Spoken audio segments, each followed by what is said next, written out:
Cunningham!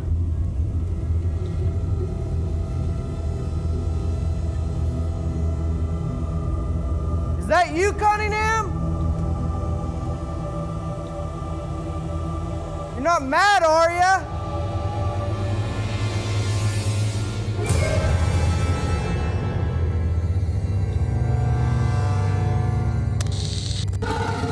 This time, our fearless crew attempts to follow Cousin Dougie as he tears down the engine for the Phoenix Cuda. But will they be able to keep track of him? Or will he have our producer saying, "Doug on it? Where is he?"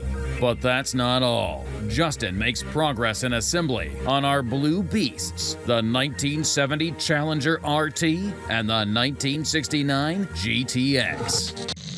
The unburied dead, the unburied dead are coming back to life, coming back to life. Self-proclaimed Mopar master Mark Warman and his protege painter Will Scott get paid to bring Mopar muscle cars back from the dead. They work with Mark's daughter Alyssa and his cousin Dougie. They're willing to travel anywhere to retrieve a customer's car, detailing how it lived its life and how it died. After that, they bring it back to make it look just like it did the day it was born.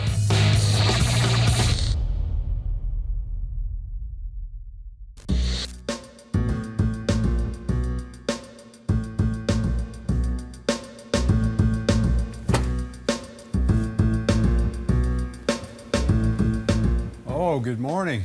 Brother Doug, hey, brother. Jeffrey, what's going on? I got your mic for you. My mic? Yeah. What am I doing today? I don't know. What's going on? This is Follow Doug Day. Follow Doug Day. Orders from the producers. Oh, Yeah. no. What do I have to do now? Well, what are you gonna do? I mean, what am I supposed to do today Yeah, in the way of work?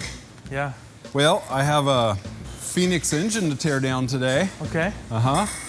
And we have a bunch of car parts we have to put away. That is what it is. All right. Are you going to follow me around all day today? Yeah, Really? yeah. Oh, boy.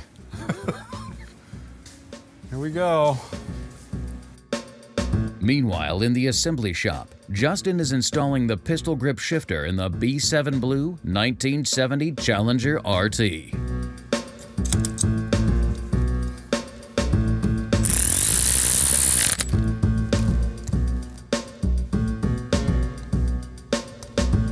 Stuff isn't lining up.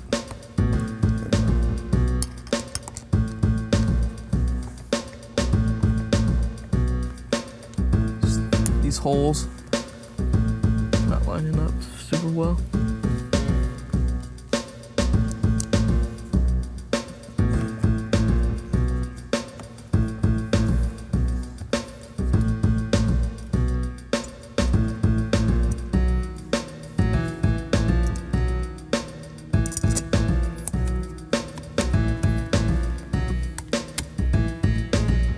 The only thing I need to put in is just the clutch push rod. All right, I'm gonna go ahead and put the rod in.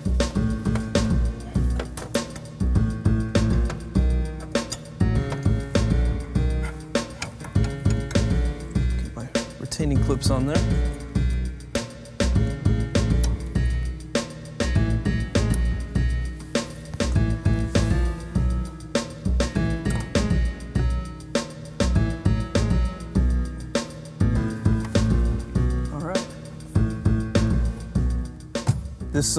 This is your clutch pedal, and this is your clutch rod, so that'll relay down and push your clutch in. All right, she's in. Okay, I can't find Doug anywhere. I've been looking over the entire shop for him.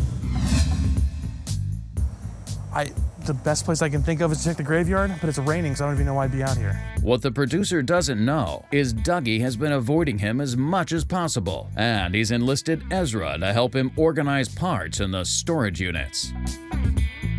Meanwhile, Justin finishes up installing the rear taillights in our 1969 GTX.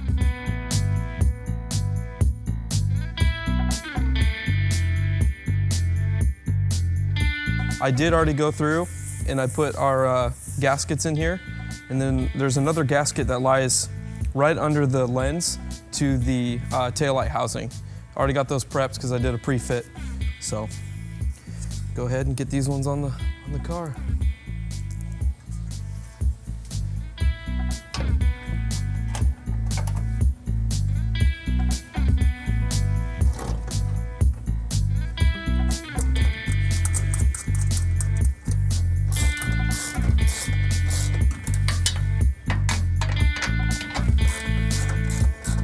These aren't really difficult to put on. It's just you really have to be careful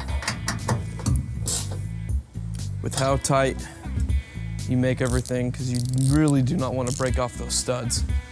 All right, so now that I got the taillight set into place, I'm gonna go ahead and put the mounting stud protectors right on it. And these, they just slip right over the studs. 4 on each side.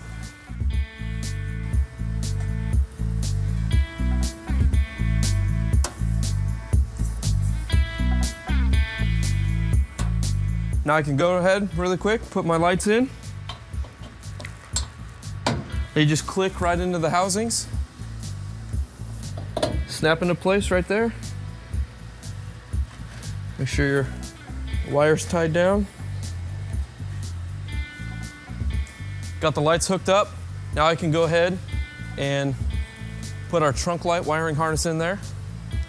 The trunk light option is really cool. It's always kind of cool to come across a car that has that. So this mounts right here. And what it does is, when the trunk is closed, it pushes this down, and so you lose this connection between here. And when the trunk opens up, it makes a connection and causes that light to turn on. So I'll go ahead, I'll mount this first.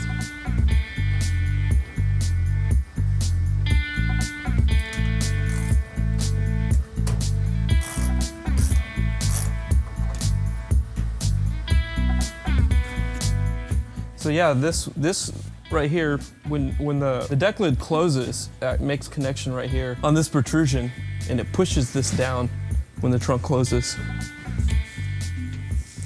This is actually an original wiring harness we got from Tony's Parts. So this piece of the wiring harness is going to be routed through into the cab of the car.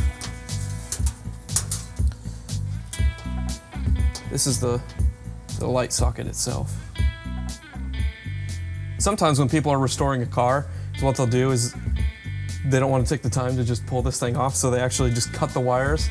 They leave this on there, and it ends up getting painted if somebody else does a restoration. So what you want to do is you want to make sure you keep this thing intact, take it off the car, and so you can have it for later. So you don't have to have a butchered up harness and have to put that one back in. So let's go ahead and mount this right here.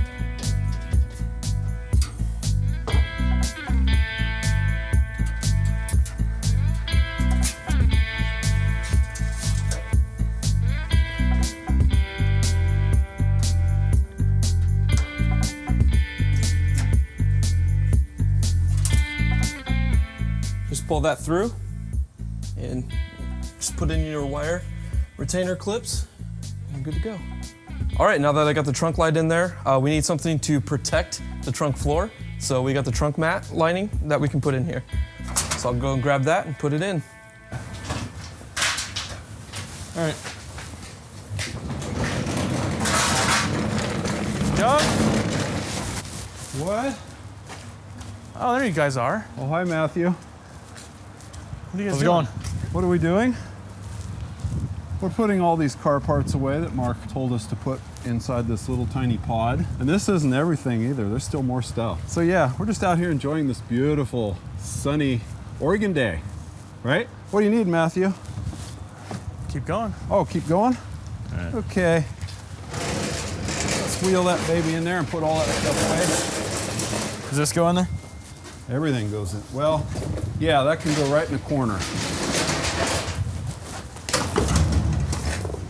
Oh. Stab the fin, hope you don't mind. Was that a nope? No, I said stab the fin, hope you don't mind. I don't know where you want any of this stuff though. Nice. Most of the stuff's junk. All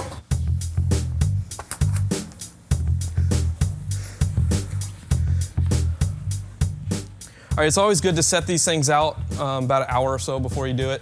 Lets it relax a little bit because it's been rolled up and put in a box. It's really nice. They make these cutouts for us. You just tear it out, get it to lay down in place, and it'll relax even more the longer it's sitting in here. All right, got that in. Now I can go ahead and put the trunk trim panel on here. That'll really set the back end of this car off. This you want to be really careful of. They got the studs right here. They're fresh. This metal's pretty soft, so you just want to make sure you don't put too much tension on them. I mean, enough because this is a pretty heavy piece, but these will break off and they will strip out very easy with those quick nuts. Just got to be careful and line up your holes. Don't want to scratch that paint. Get that in there.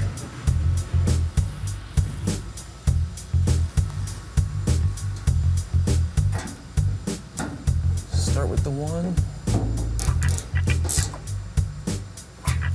Don't go all the way tight yet. You want to take each of these and bring each of them, or tighten each one slowly as you go. It'll help even out that pressure.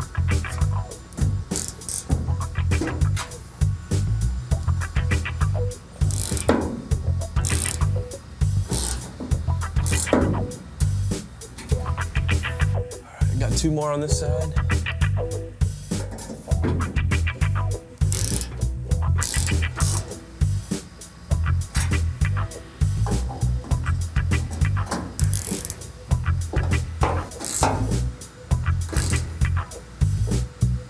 Alrighty, got those tightened up, even pressure all the way across.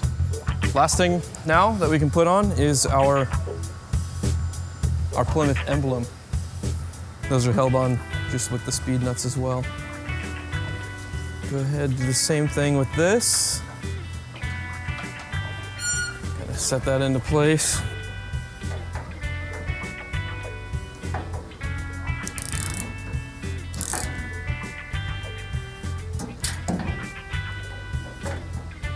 Just have to be careful when you're cutting your threads on these fresh posts.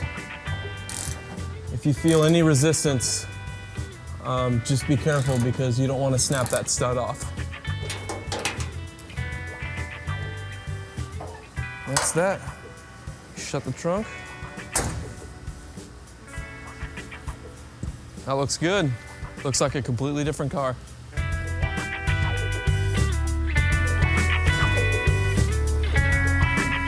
How's that look? Looks great. Oh my God, are you serious? What you got there, man? Why would this be in here? Jeffrey, did you do this? See, Jeffrey, give him that arm. Gotcha. Okay. For now, we'll just we'll hook it in the back there.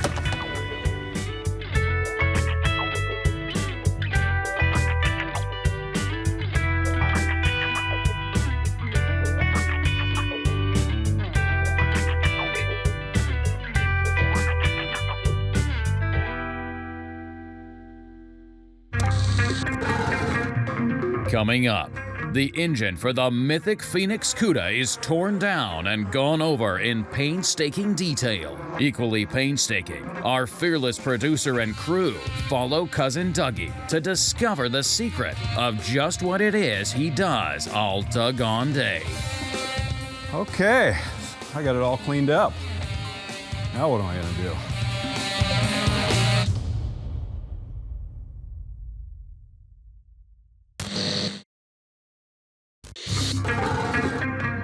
1971 was the year that Barracuda like this one awaiting its own restoration, had the following important advantages over the popular Mustang. It was an economy two-door coupe that's considerably discounted, had more interior roominess in the front and rear, allowing ease for drivers and passengers. It had more selective engine choices, from rock-bottom economy up to all-out performance. Additionally, Barracuda had 52% more brake lining area, more functional instrument panels, and optional full-body side protective moldings that ran the entire length of the car. In 1971, the name Mustang was not enough when you stacked up the features of the Barracuda, making it our corpse of the week.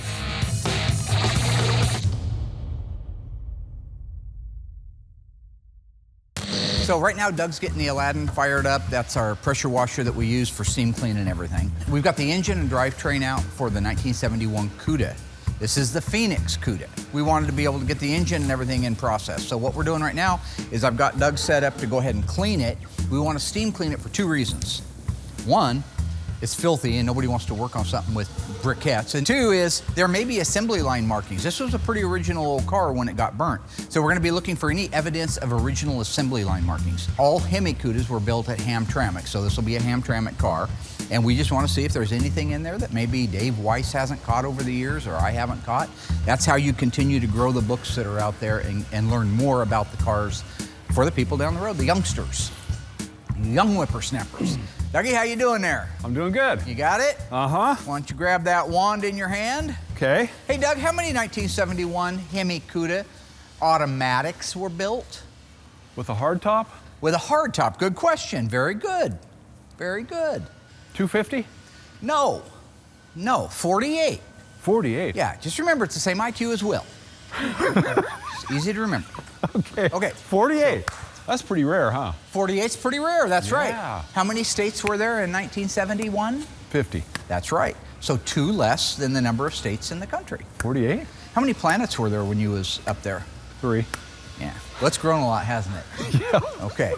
This piston right here is what got this car parked. The reason it was dead in the water in the garage was because he had a clunking sound coming out of his engine, and when he took the head off, that's what he discovered, it had sucked a valve.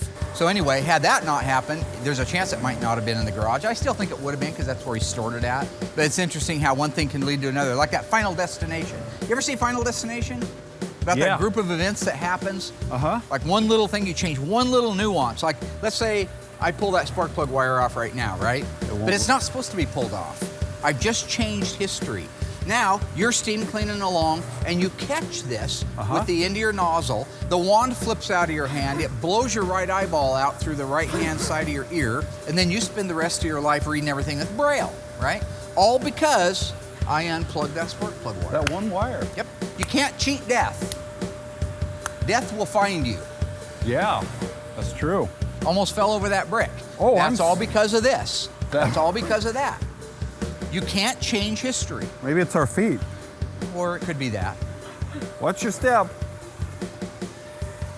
I'll try to do the same. Show me everything. How about a I'm little told that I have a nervous disorder about clapping. How about a little degreaser? That's all citrus-based, in case anybody's wondering. Yes, it is. Au natural. Uh-huh. And we have our tarp down there to catch anything that comes off. Not easy being green. No, it's not. Name of the movie? Green Mile? No. The Expendables. Oh, I didn't see that one. You didn't see The Expendables? No. Is that a Disney? No, that's a Stallone. Stallone? Yep. Oh, I'm sorry. Which goes back to my original theory, if they would have just fed Stallone when he asked for a diner in the original First Blood, I got the shirt that says it, all he wanted was something to eat. He was hungry? They could have avoided it all. If the cop, Stallone asked him for something to eat, he says, you got somewhere I can eat? Yeah, about 50 miles up the highway. And that's when Stallone says, why are you pushing me? I didn't do that. Right, and they get in that big fight. If all that could have been avoided by saying, sure, there's a Denny's right there. Go in and have a Grand Slam breakfast. All of it could have been avoided. Now there's thousands of dead people, a town's blown up, Rambo's in jail. God. Colonel Troutman wouldn't have all those great one-liners, like what you call hell, he calls home. If you send that many men in there, don't forget one thing, a good supply of body bags. Don't forget the food, right? Doug, you've ruined my punchline. Why are you doing that? What did I do? I'm gonna let you steam clean. Enjoy yourself. Oh. If you're looking for me, I'll be inside insulting people.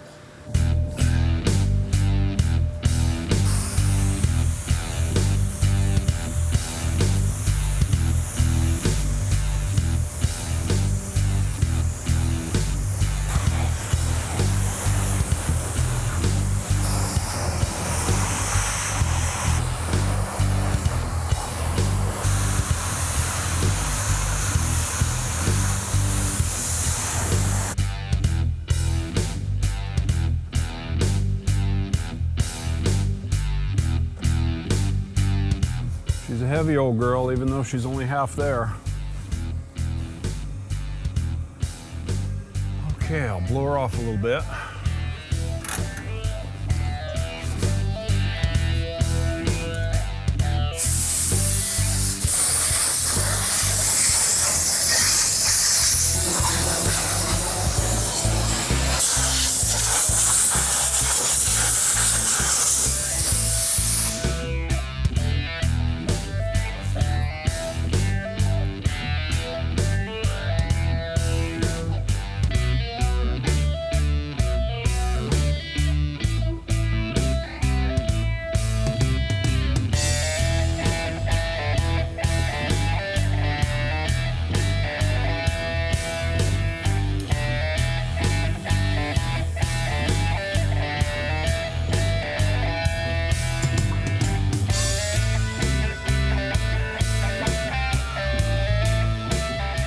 Okay, I got it all cleaned up. Now what am I gonna do? I don't even think I want to touch this thing. Oh, it's lunchtime. I'm out of here.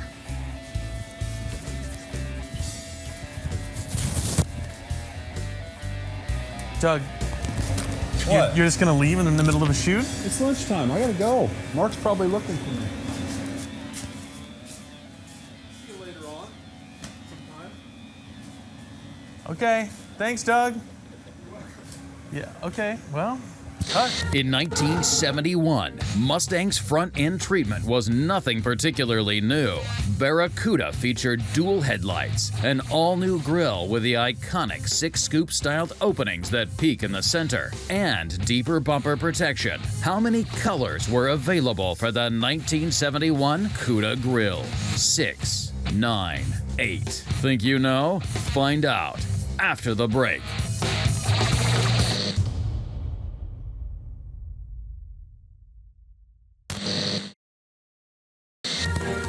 Welcome back, ghouls.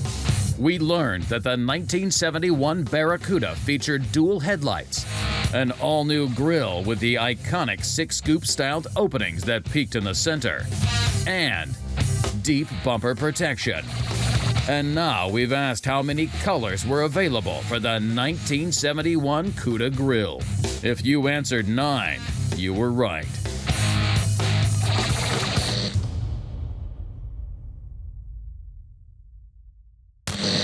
Okay, so Doug should be back from lunch anytime now. Okay. Speak of the devil. No, you can't hide. What? You gotta come back.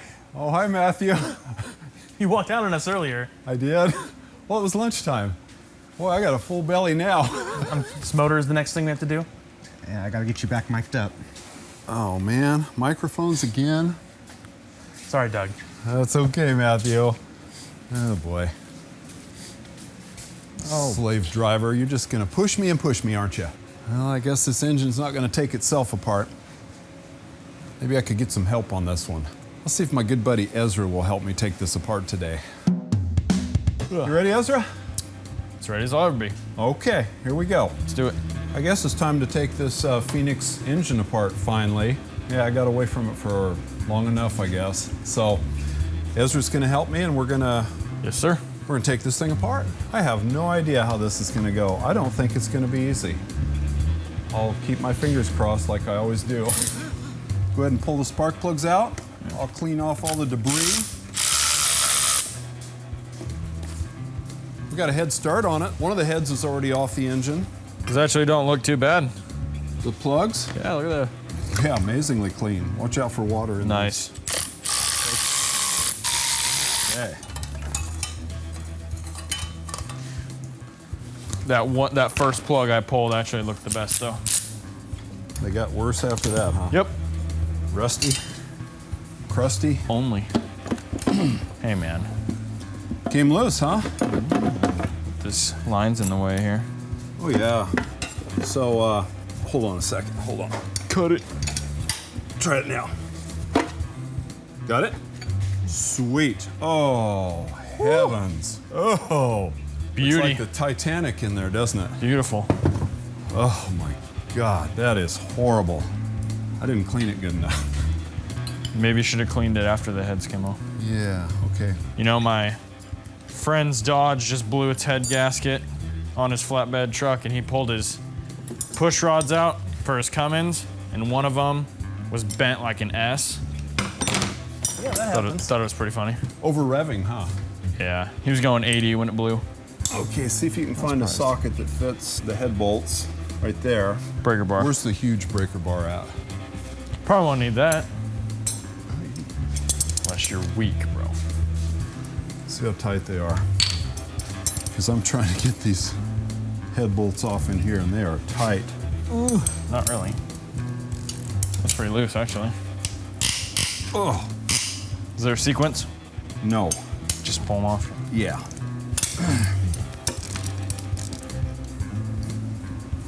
Oh my God. Wow. These are tight over here. Oh my God. It's not even just flaky rust. It's like paste. Yeah. When's the last time you pulled apart a 426 Hemi? Never. Actually, never pulled apart this specific engine. When was the last time you did one, Doug? It's been a while. It's been a minute. Yeah, it's been a minute. There's a series of studs that go through the head that are bolted on from underneath the head. Very unique to the Hemi. None of the other engines have this. So those things were tight. Just removing the four fasteners that are inside that hold the head down from inside the valley here. Smells great. Doesn't that smell great? Oh yeah. Smells amazing, dude. Burned oil. Woo. Favorite smell? I don't think I've ever dealt with this much rust. Actually, this is bad. Yeah, this is bad. And it does smell bad too. Not the greatest, but not the worst thing I've smelled. That's true. Okay. That's all the head bolts. Yep. So, Mark says if I unplug this wire right here, it's going to change the entire universe. Do it. Unplug the wire? Yeah. Okay. Coil wire? Did you feel anything? No. No change? Lies. Nice. Okay. Excellent. That's all you, bro. It's all me. Here we go. In the trash. I didn't feel anything.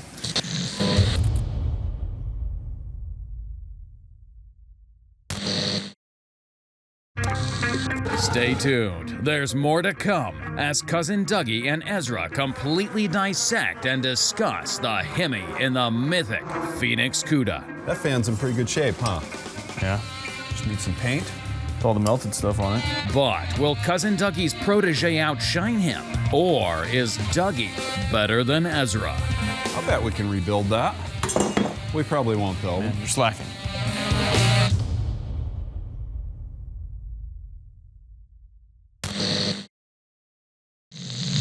Okay, go ahead and pull that nut off that lower control arm. Rusty crusty, huh? Yep. We're trying to get this lower control arm off here so that we can get the steering box off and the exhaust manifold and the head. It's all tied together. Got it. Kind of like an octopus. An octopus is Yeah, not with all the, its hands tied together, not right? the analogy I would have used. Okay, I don't want to hear yours. So what I'm doing right now is trying to drive this roll pin out of the end of this strut rod so I can get the nut off that holds the strut rod to the lower control arm. Okay, let's see if I can get the other end loose.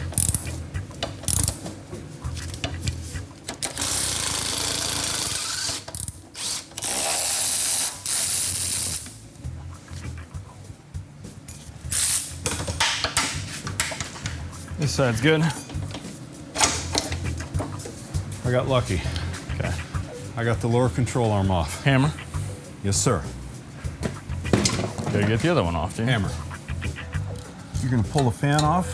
Yeah. I guess I'll work on the distributor here, see if we can get the distributor out. You ever seen any of these cool tools? Yeah. Ratcheting open end wrench. Ratcheting open end wrench. One of its ears is broken off. It's got a little hook, and it works like a ratcheting wrench. I can use it on this distributor hold down bolt right here. You just Back and forth. That's pretty cool, huh, Ezra? Yeah. Nice. That fan's in pretty good shape, huh? Yeah. Just need some paint. With all the melted stuff on it. The shroud, huh? Yeah. We can pull the power steering off. Okay. Size is that? 9/16. Not 1/2 inch, that's for sure. I get you every time, don't I? Well, I'm not good with. Try that one. Not as good with fractional as I am with metric. All I was ever trained at my last job was metric, so. What'd you work on? Everything. Mostly 10mm Toyotas. You can take almost anything off of an Asian car with a 10mm socket. We were trained both ways back in school. Look at that. Nice. It's got a nice cooler on it. Oh, it's leaking water. Look at that. Oh, is it? It's pouring water out. Nice. What do you think about this hose? You think we can get this burned hose off here? Probably not. Well, I mean, we will, but I'm gonna put some everything's difficult when rust is involved. Yeah. I think this distributor's gonna be a pain, right? I'm gonna spray a little bit. Distributor?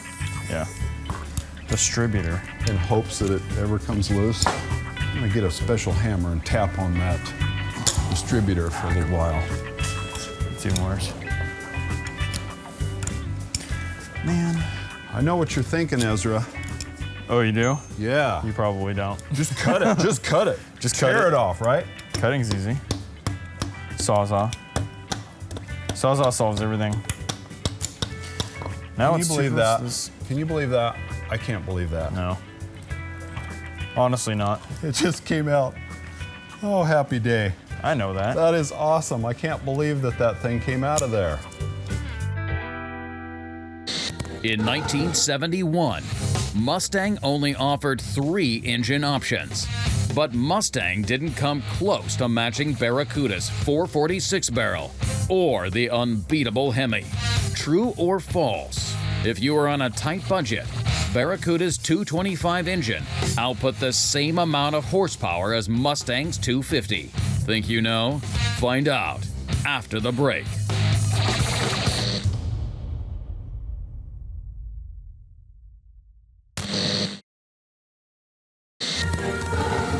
All right, ghouls, we've been taking a look at the differences between Mustangs and Barracudas in 1971. And now we've made the claim that the entry-level 250 and 71 Mustangs output the same amount of horsepower as Barracuda's upgraded 225 economy option. Were we telling the truth? Yes. Both engines output 145 horsepower.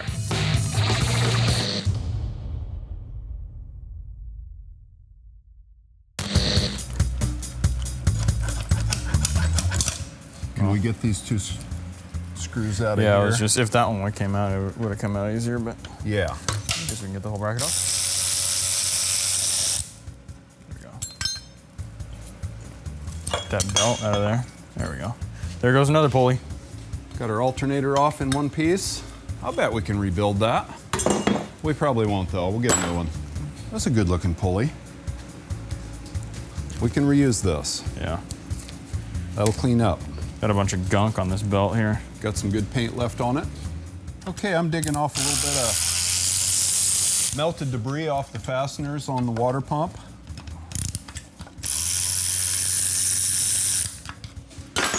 There's more on more. Got our fuel pump and our fuel filter. Rusted Our upper on. line to the dual 4 carburetors. It's good reference. So we'll know how to put it back together again. Got it. There we go. Oh, sweet. Good job. One very rusty, crusty water pump, huh? Pour water everywhere, maybe. Yeah. Oh! Rust. It wasn't even fluid, it was just rust chunks. Awesome. Got the lower pulley off. 2 pulleys in one. Yeah. Pulleys is smaller than the other one. Look how Definitely. clean it is inside. Still shiny. That's amazing. After all these years, that thing hasn't even rusted. All right, the nut came off easy enough. Yep. If you could get this bolt out, drop this idler arm down. I'm gonna unbolt the steering box, and then we can get at the exhaust manifold. Came out, no pliers needed. Nice. Okay. So I'm gonna get these There we go. out. Took us a long time to get to this point, didn't it? Yeah. Looked impossible for a while. Okay, Ezra. Got it out, button. Wish us luck here, buddy. To myself? Both of us. Okay. Look at this. Look at this. Look at this.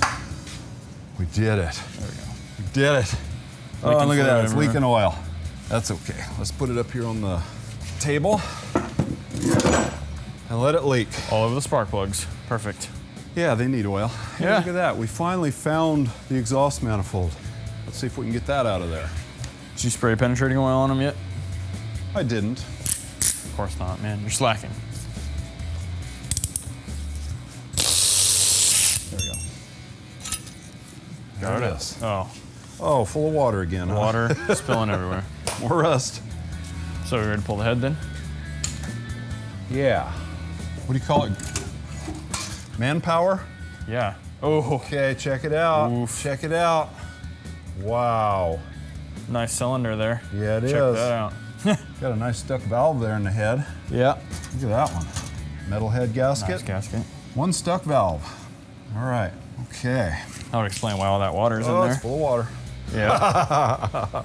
Now look how small that engine looks. Yeah, tiny. I know. It's kind of crazy in retrospect how much power you can put out of a little thing like this. You know what I mean? Like what limits you can push to little metal things moving up and down. Yeah. Oh, we got a mess to clean up, don't we? Yeah, you do. You made that whole mess. That was nothing to me. You straight up dumped that head sideways. Yeah. Okay. Can we cut?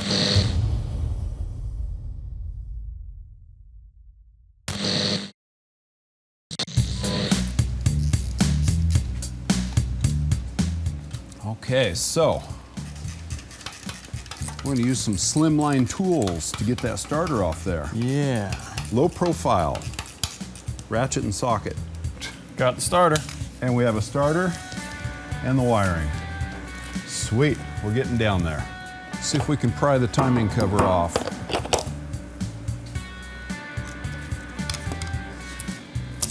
Sweet. There we go. Timing cover off. So now we have access to the oil slinger on the front of the crankshaft. And on a Hemi, we've got 3 bolts holding the upper timing gear on the camshaft.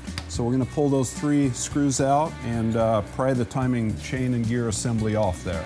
So on the top of the camshaft is the distributor drive gear, which also drives the oil pump on the side. So I'm gonna pull that out. And the way I like to do that is I use a broad flathead screwdriver and I just twist it out and it picks it right up out of there.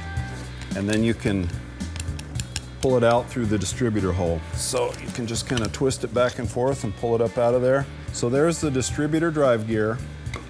It's got a slot in the top of it for the distributor to drop into. It's driven by the camshaft, and then this end drives the oil pump down through the side of the block, this hex-shaped tip.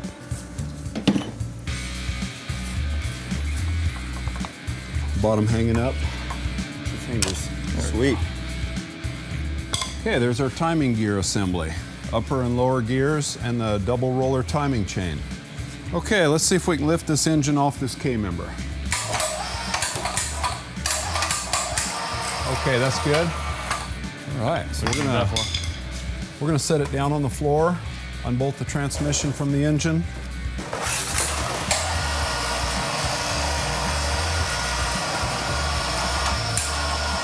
Perfect. Hopefully we can just pull these 2 right apart.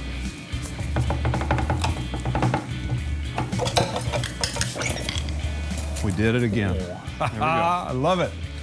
All right. So we got our transmission off the torque converter. And the reason we didn't unbolt the torque converter is because the engine will not roll all the way around. So that's going to be a challenge for us.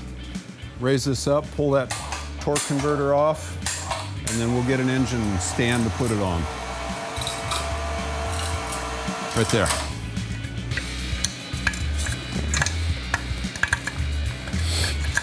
It's got to be like, there we go. Sweet. On one thread. Finally. torque converter. Wonder if it's any good. Probably not. Probably not. We'll get a new one. It's that lifter. Gotcha. There you go. Good job. There we go. There's another, how many pounds? Camshaft? Probably 20. 20 pounds? Yeah. It's getting lighter. Ready? Yep. Oh, so good.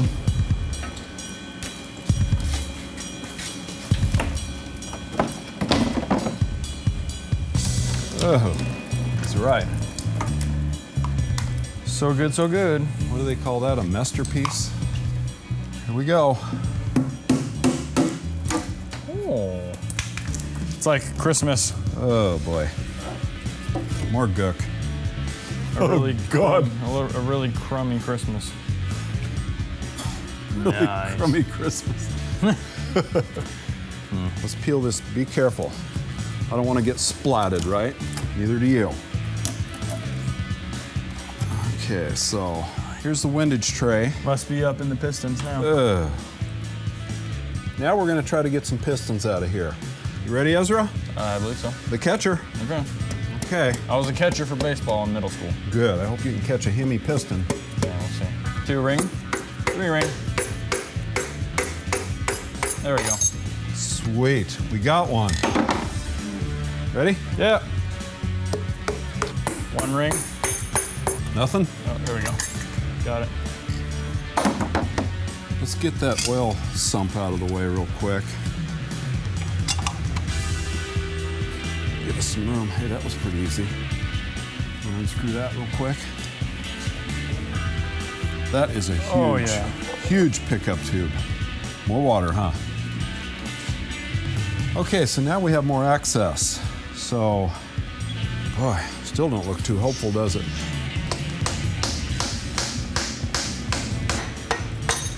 Oh. Nice. Whoa! Excuse me. Sorry. Whoa, Oh man, I'm sorry. Language. That was bad. You always blame me for that. So we finally got all the pistons out of the Phoenix engine. We have a guy here to pick this up and take it to the machine shop as we speak. I want to thank Ezra for a hard day's work. Thank you, Ezra. Good job, buddy. Got it. Okay, let's roll this baby out to the truck and watch it fly away. The Phoenix engine, right? Pretty sure that's not how that works. No?